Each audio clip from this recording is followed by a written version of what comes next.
بسم اللہ الرحمن الرحیم۔ شروع اللہ کے نام سے جو بڑا مہربان نہایت رحم والا ہے۔ السلام علیکم۔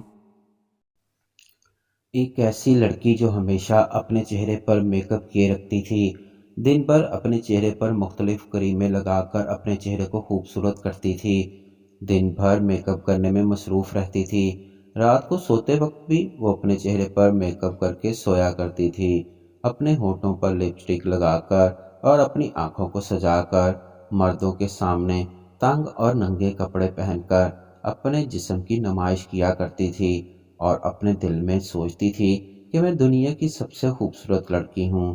اس لڑکی کے سر پر ہمیشہ میک اپ کرنے کا بھوت سوار رہتا تھا۔ جب یہ مردوں کے سامنے جاتی اور مرد اس کو نگاہ بھر کر دیکھتے تو وہ بہت خوش ہوتی۔ ایک دفعہ ایک فقیر اس لڑکی کے دروازے پر آتا ہے اور کہتا ہے، اللہ کے نام پر کچھ دے دو، میں غریب، لاچار اور مجبور انسان ہوں۔ اس لڑکی نے اس فقیر کی آواز کو سنا اور اٹھ کر باہر گئی۔ دروازہ کھولا تو فقیر کی نظر اس لڑکی پر پڑی۔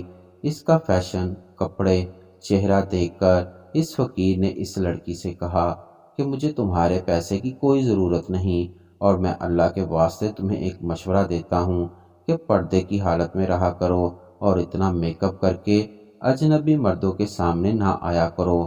اس فقیر کی بات سن کر وہ لڑکی غصے میں آ گئی اور بولی، تم گھٹیا فقیر ہو، تم مجھے مشورہ دینے آئے ہو یا بھیک مانگنے آئے ہو؟ چلے جاؤ یہاں سے۔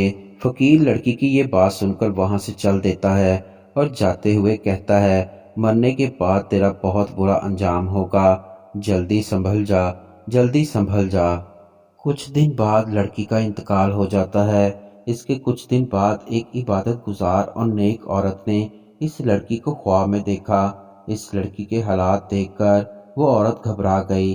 صبح ہوئی تو اس نیک عورت نے وہ بات لوگوں کے سامنے رکھی کہ میں نے فلاں عورت کو اپنے خواب میں دیکھا کہ وہی عورت جو بے پردہ رہا کرتی تھی اور ہر وقت میک اپ کیے رہتی تھی، بڑی بے حیا تھی، میک اپ کر کے غیر مردوں کے سامنے جایا کرتی تھی۔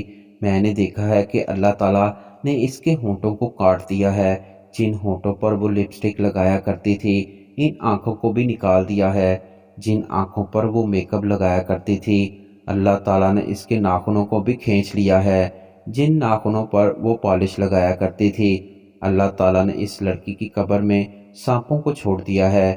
وہاں موجود جن عورتوں نے یہ بات سنی ان کے دلوں میں وحشت بیٹھ گئی، اور وہ عورتیں اپنے گناہوں کی توبہ کرنے لگیں، اور انہوں نے توبہ کرنے کے ساتھ ساتھ یہ بھی کہا کہ آج سے ہم پردے میں رہا کریں گے اور کسی کو اپنا چہرہ، ناخن، ہونٹ نہیں دکھایا کریں گے۔ اور میری اللہ پاک سے دعا ہے کہ اللہ تعالی ہماری سب ماؤں، بہنوں، بیٹیوں، بیویوں کو حیا کی دولت سے مالا مال فرمائے، آمین۔